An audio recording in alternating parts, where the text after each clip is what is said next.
moko na kosala par rapport ya oyo olobi sikoyo polémique esalami parce que des Richard as artiste. Je pense pas que celui qui libérez s'il vous plaît rapidement. Nous courons derrière la montre. Libérez s'il vous plaît.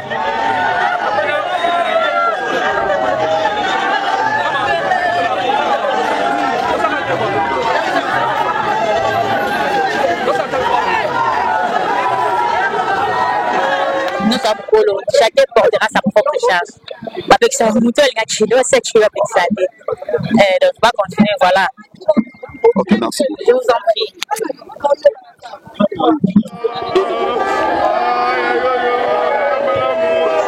C'est l'arrivée de la documentaire de notre frère et collègue Richard Mokoko. Dans quelques minutes, nous allons débuter officiellement la cérémonie et dernier hommage à l'artiste comédien Richard Mokoko. Merci.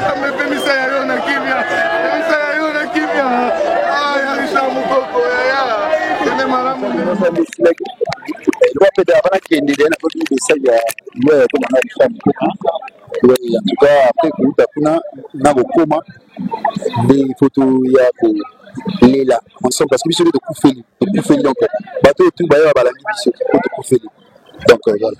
Mais je trouve que quand tu allais voyage il y a 6 jours seulement. Voyage n'avait un voyage à 10 jours.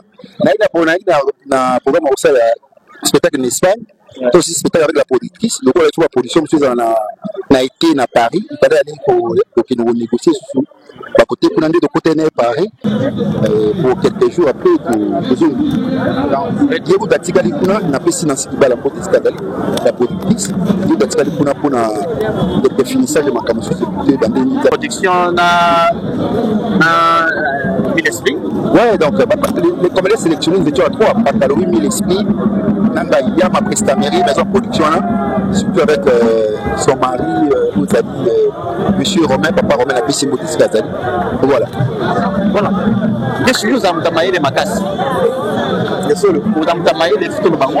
Qu'est-ce que nous avons dit la vision de ça? On est ni Kébélé. Ah, personnellement, il faut s'y attendre.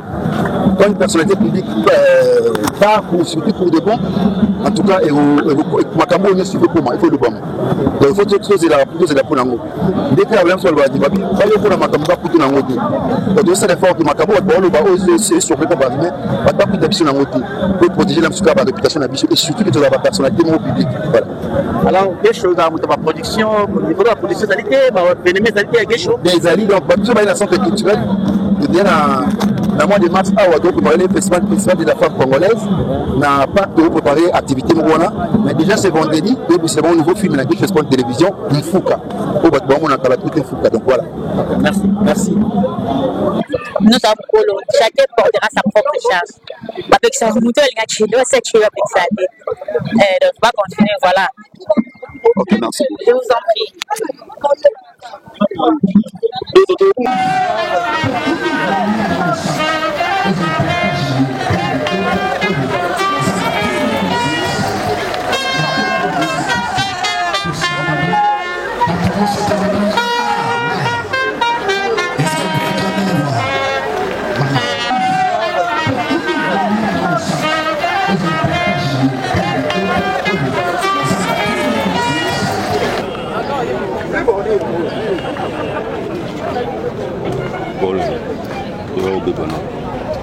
Bandeko Mbote Mbote lisusu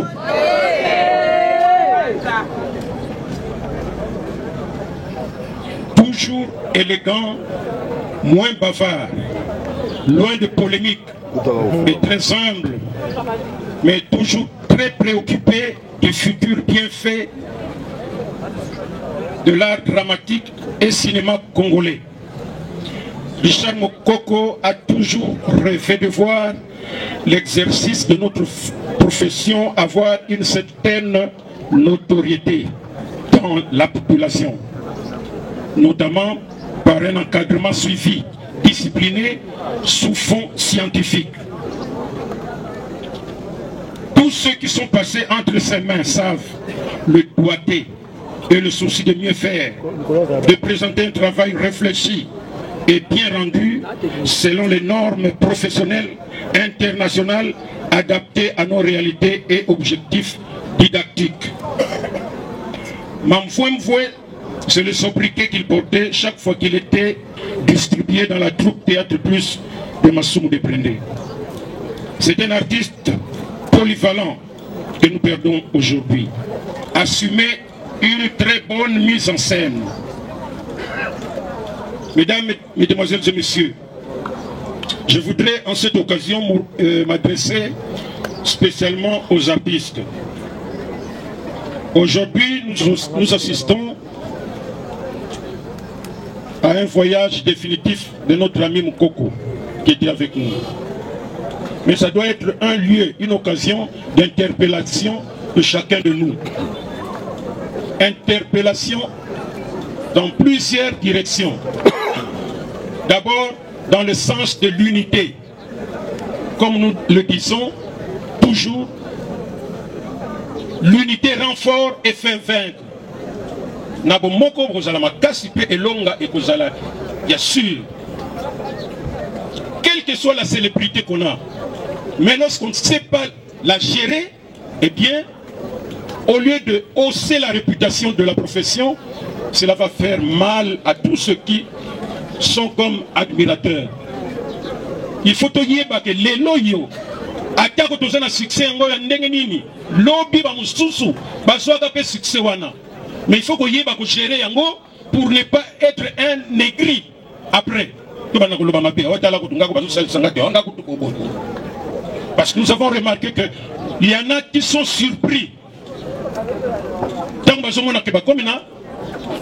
bakomina lingala subaza bakamwaka tant bazwaka succès on dirait mandi magate muto ndenge wana akomi donc moyen kutu te likolo boko benga ita to sala boye pona makambo na biso ya musala boye non ye lokola mikolo wana eza ye boko soye kutu atana réunion moko boko bengi c'est non mais jour ko kita ko baba mana mabele muto na bako mona ndenga ko ya ko nguluma na ba prière na munoko. Il faut prévenir que guérir, s'il vous plaît. Tant que nous bagawa maboke, abatu basala kama boke, c'est parce que mutumoko artiste azako sala théâtre na radio, groupe ezala ki ayete. Mais loko la saki ko sala bien, azaki na succès. Comme on a eu andele maboke, yangona biloko to sala ka benga ngo maboke. Donc il faut te yeba que kala ba mo pepe, ba le mondial, ba nani ba sala succès pe bazala ki. Il faut te yeba ngo. Et musala to sala chers amis, Tommy Kitisa. Toyeba ke musala nyonso eza na balwa nango ABC nango ezali atia kozana talent zala na milieu oyo koyeba ko justifier makambo salaka sinon yokuma kaka bisalela et finalement c'est tout le monde qui se retrouve que bazolo bana biso mabe kofingana en tant que président des artistes comédiens nazoloba awa heureusement que tozana parlementaire honorable Kongolo Azaliawa avocat Nabiso conseil maître Lombe Azaliwana. Encore une fois, nous avons fait circuler Mukanda au ministre de la justice Abimi Saki pour nous faire attention naba youtubeur naba nani ba tiktoker ceux qui ba nani wan oyo ba fingaka na yo muto filmaka muto azo filmer yo muto azo filmer muto azo loba bino mi balé vous ndenge moko. Alors au moment où je vous parle boye bakre makambo justice ekendeke muke batata ba maman bandeko bozali ba témoin awa. Je ne voudrais pas voir mutu moko on pas masum to lindo mona yo nini parce qu'on va procéder ya ko kanga ka mutu moko. Mais les processus sont kende, il faut inventorier ba kombo ya batu nyonso na biso pe batu to lobaka pamba to yibaka teke muto toujours le blaza père de famille na quartier na bango na famille na ye bazwaka ye muto lokumu soki likambo ezali il faut ye na noazala soki alors yo mutu moko beaucoup ma baisse tout ça parce que au comment la caméra au comment la micro tu commences à injurier un responsable de la famille aleki ko na âge aleki on a makambo belé bandeko atako une politesse sango atako to bokoma ngana sana mbona nga botaki kalate mais mbona ndenge agarda kabana na ye ko kansa zalake formé quelque part mais ce qui n'y a déjà sur celle ndengona yo mutu comment tu peux te comporter moins qu'une bête. Merci aussi au label Bel Art pour ses soutiens. Et nous tenons aussi à dire merci à Maman Belleville Candy parce qu'elle nous a réellement soutenus. Nous l'appelons toujours tante, c'est notre tante, elle a toujours été la sœur des charmes. Peu importe ce que vous voyez à la télé, c'est sa sœur. Alors, comme on dit toujours, l'artiste n'émerge jamais. Je crois que Papa Richard continuera toujours à prier même dans l'au-delà. Merci beaucoup, je vous remercie. Applaudissons pour encourager notre enfant, notre fils. Tobeteli Maboko, pour encourager Ningazozonga. Depuis 2011. Un musicien a chanté, c'est ton histoire qui élèvera ton nom. Alors, Richard Mukoko est venu de l'incognito. Il a frappé à la porte de l'art dramatique et l'art dramatique lui a donné une place de ce monde de théâtre. Avec courage et talent, passion, détermination et dynamisme, il s'est fait un nom parmi les grands comédiens ou parmi les grands artistes et comédiens de la République démocratique du Congo. Et nous pouvons dire que papa nous a laissé entre les bonnes mains, les mains de Dieu. Juste pour dire, et à ceux qui disent qu'il était aussi trop fier, laissez-moi vous dire non, les enfants du papa Richard Mukoko, nous avons vu et compris cette douleur que notre papa cachait dans sa fierté. Si je peux citer une, je dirais l'humiliation. Il en a goûté plusieurs fois. Alors son parcours me pousse à dire que grandir au-delà des humiliations est un autre niveau de maturité. Non, nous n'avons pas grandi avec les côtés des enfants gâtés. Mais permettez-moi de vous dire que les enfants du papa Richard ne sont pas des mal élevés. Il nous a très bien éduqués. Personne n'a échappé ses coups de fouet. Ni Berlich, ni Vini, ni moi qui vous parle. Mukoko Jean n'était qu'un simple chauffeur. Alors personne ne les connaît. Il y a un coach, un modèle pour certains artistes, un verre pour ses petits, un leader qui évolue toujours avec un esprit d'équipe. Papa Richard a s'est privé le sommeil pour écrire des films. J'imagine les nuits blanches, devant une petite bougie pour arranger le synopsis et le scénario. Il n'a jamais été un mauvais compagnon. Il ne refusait pas de l'aide et du soutien à les personnes qui en avaient besoin. Il n'était pas sélectif. Il travaillait avec tous les artistes qui le sollicitaient. Je vais commencer par vous dire bonjour, mais ce n'est pas un beau jour pour moi, parce que c'est les jours les plus vulnérables de la vie de mon père. C'est bien ce qui me disait, tu me ressembles, mais je suis beau que toi. Tu es plus jeune que moi, mais nous n'avons là, mais il est mort à 56 ans. Papa Richard, c'est un homme très intelligent, si je peux m'inventer de lui. Il était tellement cruel. Ça m'agace, ça m'étouffe. Mais il faut quand même accepter la réalité. Parce que la vie demande la force et du courage. Elle demande la foi, l'énergie vitale, positive, la détermination, ainsi qu'un mental des résistants. Pour ceux qui ne me connaissent pas, mon nom est Béni Mukoko. Je suis le fils cadet de Papa Richard Mukoko.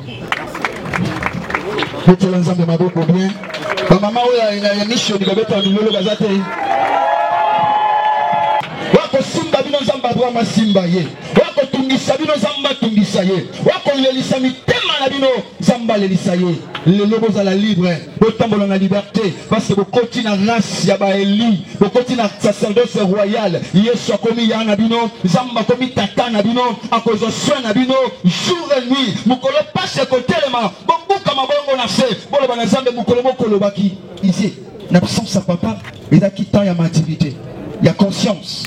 Il y a force, na se lever, na bunda na vie, pe na comme une étape na komi.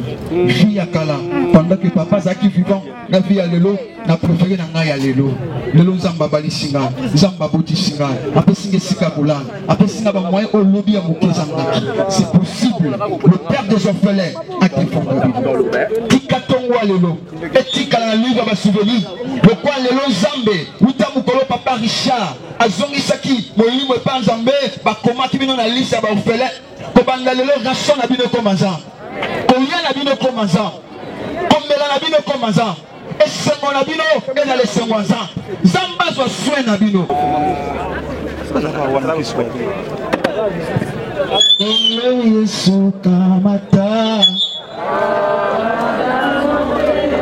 Ce qui s'appelle Chio Fukami, c'est ça le Samboroyo. Yoso, Wesali, Ayo, Yahweh.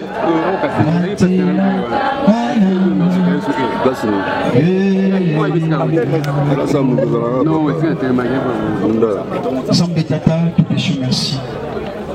Lelo, Okukisi, le Banayo, le Bakito Ruta Mabele, deux ans à Mabele. Atei Bissoa, on a sa victime. C'est pour les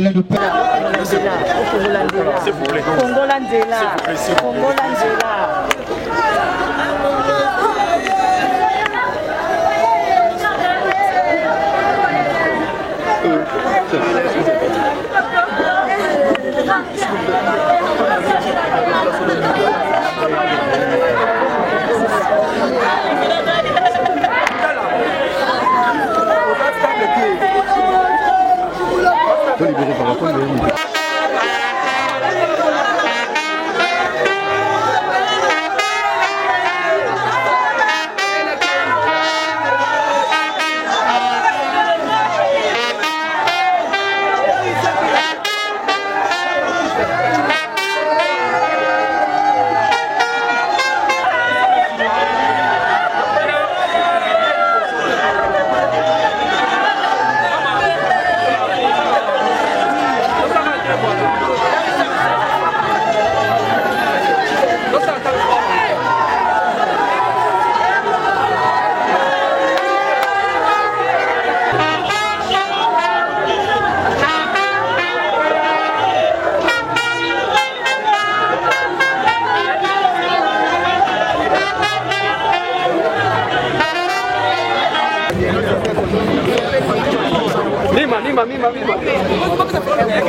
Mima flash.